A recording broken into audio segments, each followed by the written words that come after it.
Hello everyone, I greet you in the name of God Almighty. My name is Apostle Nathan Salas, and today guys we have a very interesting video to react to, and it says, who is Saladin? The Untold Truth of Salahuddin. Ayyibi explained.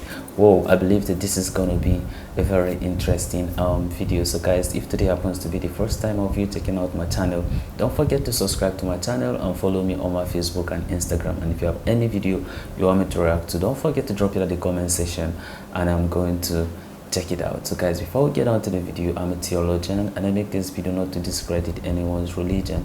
This is basically for educational purposes, and I believe that at the end of this video we all are going to learn from this. So guys, let's get down to this video and learn who is Saladin. Salahuddin al-Ayyibi, also known as Saladin, is widely known as one of the most important people in the Middle East during the medieval times. He is the one that founded the Ayyibi dynasty, and he was also the first person that held the title of custodian of the two holy mosques. Here's a short insight into the history of Saladin and how he became such an iconic name.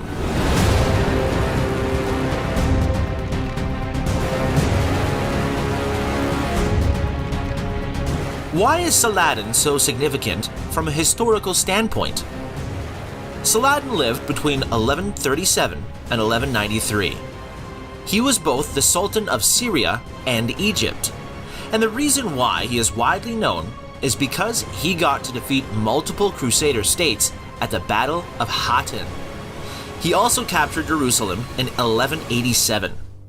He got to unify the eastern part of Egypt down to Arabia. He got to maintain his supremacy. In doing so, Saladin repelled the Third Crusade, and he also managed to destroy the Latin East states. He is indeed an iconic person from that time, both thanks to his political and warfare skill, but also thanks to his personality. Early days. His father was a Kurdish mercenary, and he was born at the castle of Tikrit near Baghdad. What makes Saladin unique, however, is the fact that even from a young age, he was a very good polo player, and he was also a very skilled horseman. After acquiring a variety of different skills near his home, he went with his uncle named Shirkuh in a campaign, as he became the ruler of Egypt in 1169.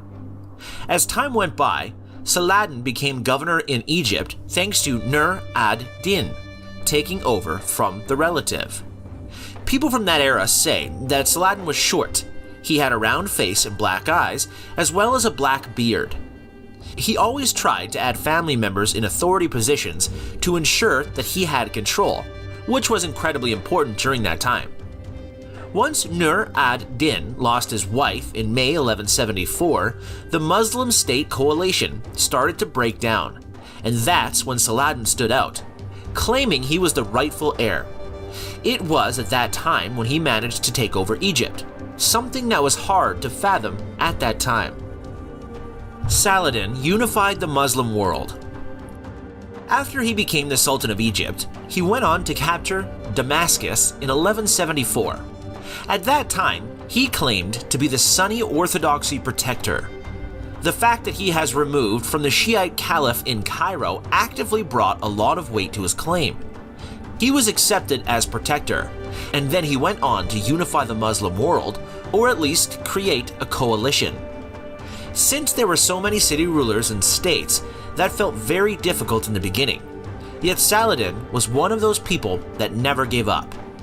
In order to create the coalition, Saladin had to rely on a combination of diplomacy and warfare. He fought and defeated an army at Hama in 75, so he had to deal with some battles here and there. Another thing to note here is the fact that he cemented his power mostly thanks to the Caliph of Baghdad recognized him to be the governor of Yemen, Egypt, and Syria. Despite that, Aleppo was still independent, and it was ruled by Nur ad-Din's son. The son was bringing quite a lot of trouble from a diplomatic perspective. Since the Sultan of Egypt survived 2 attacks, Saladin replied to that by attacking the Masyaf assassin castle. Not only did he defeat them, but he also pillaged the entire area, which was quite the achievement for that time. But Saladin wasn't always about warfare. He usually tried to get things done the diplomatic way. He married Nur ad-Din's widow, as well as Unur's daughter later on. He managed to associate himself with two important ruling dynasties at that time. The Franks defeated Saladin at Montgessard in 1177. However, he did capture a Jordan fortress, and he also had a victory in 1179 at Montgessard. He managed to show everyone that he wanted to eliminate Westerners from the Middle East, something that brought him a lot of support during that time. Saladin also had a reputation when it came to the way he behaved and how he worked with other people. He was focused on bringing justice into the fold, all while being very generous. On top of that, people saw him as the defender of Islam, more specifically against the Christians. His position became even more impressive in 1183 when he got to capture Aleppo.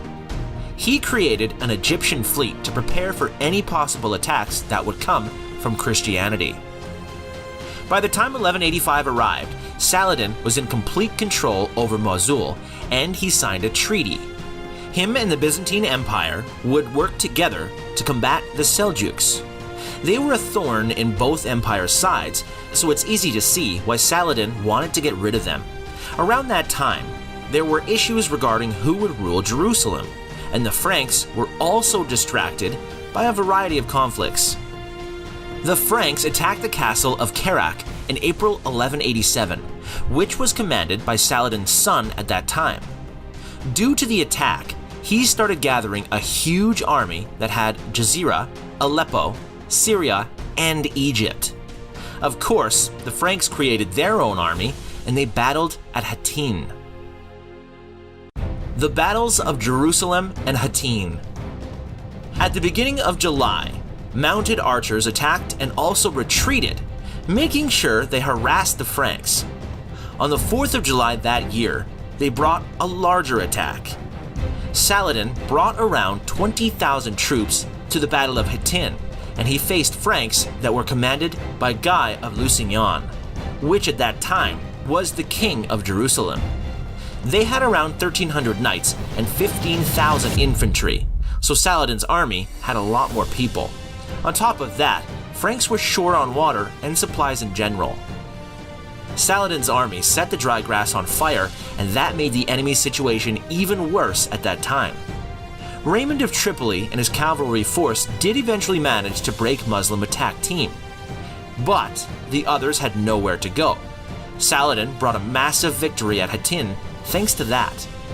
Some of the captured nobles were released for a ransom, including Guy of Lusignan.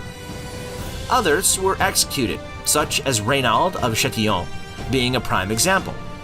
The Knights Hospitaller and Knights Templar were also executed. In September 1187, Saladin went ahead and captured Jerusalem, which was pretty much undefended at that time. The Christians from the eastern side were allowed to stay in the city, even if most churches were turned into mosques. He went on to conquer Caesarea, Jaffa, Nazareth, Tiberia, and Acre, among others. The Third Crusade. Saladin brought the idea of a holy war against the Christians for a long time. It was in 1187 when Pope Gregory III called for a new crusade with the idea of getting Jerusalem back. At that time, the kings of Germany, England, and France responded, and they created an alliance. They joined Guy of Lusignan, and then they tried to siege Saladin's land. The Crusader army eventually captured Acre in July 1191, as well as 70 ships from Saladin's army. Then they went south to Jerusalem.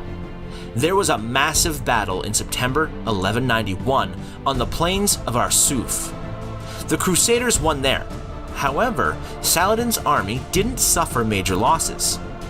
The loss of Arsuf, Acre, and Jaffa ended up damaging Saladin's reputation. Death and legacy. Despite the fact that the Crusaders acquired some towns, the truth is that he did end up acquiring a lot of artifacts. That being said, he didn't profit that much from the Crusader departure, since he died on the 4th of March 1193. He was only 56 years old at that time, and it's speculated that his death came from the time and effort spent on all the campaigns. As you can imagine, the Muslim coalition was extremely volatile even when he created it, so it disbanded very fast once Saladin died. Saladin is widely known for the fact that he created the Ayyubid dynasty that continued to rule Syria until 1260 and Egypt until 1250. These regions were both acquired by Mamluks at those respective dates. It's important to note that Saladin left a massive legacy in the military world, but he also shared a literary legacy too. His diplomatic skills and leadership skills in particular were the topic for many books. A lot of people still respect and appreciate his work and the unique way he managed to control so many different regions throughout his lifetime. Well, that's a very interesting video, knowing about Saladin and who he was. Of course, this is the first time of me getting to hear about him, about this leader that ruled Egypt, Syria, and the rest of it. And some of the crusade, of course, he was launching, of course, against Christianity as of then. But then one thing is always sure, of course, everyone can do whatever they want to do, even though God knows the best why he did what he did. But then natural cause, you understand, of course, have a way of taking care of itself. I do not know his own aim to why he decided to be doing his crusade against Christianity. I know that this documentary was not too long, so I may not really know his own reasons, because when you look at it, after he invaded, you understand, Syria, Egypt, he was able to become the governor, their ruler, and then all the video was saying he was just trying to unite the Islam. But then one thing that I don't really understand is, why does the unity of the Islam has to do with people from different religion? Does it mean that he could have not be able to unite Islam without necessarily have to shed innocent blood, without necessarily have to launch a crusade against Christianity? It shows that religion have really suffered a lot, you know, many century ago. Because when you look at what that I just watched now, it shows that it has not been easy. Some of terrible things, of course, have been happening in time past, and this Saladin, well, I just feel sad, you understand, about some of the people who died at the cause of it. It means that this world have lost a lot of people, of course, in the time past, you understand, due to this power, due to this leadership, due to people trying to create their dynasty and show superiority and control. So many things have happened in time past, but then I find it difficult to be able to analyze, you understand, a lot about him, because I do not even understand his intention, his objective, to why he decided to do what he did. Because I don't think if God wants to send his message, then he has to go on taking innocent life in the name of trying to spread, you understand, a religion. I don't think, you understand, is the right way. But of course, I believe that some of you will know a lot, of course, about Saladin, and also about his crusade, about his message, and why he did what he did, you understand, as of then. But then it was a very interesting video, of course, but a very sad one, you understand, per se, very emotional one, that is for me and how I understood it. But though, well, anyway, just drop your thoughts and opinion at the comment section, concerning Saladin, concerning this ruler, about some of things he has done. Of course, he has done a lot, but then I just feels like he did a lot of worse things, you understand, here to Christianity. But then anyway, maybe God allows it in a sense to happen for a particular reason. So guys, this is the end of my video. If you like my reaction, you should like, share and subscribe. And if you have any video you want me to react to, don't forget to drop it at the comment section and I'm going to check it out. So guys, remain blessed.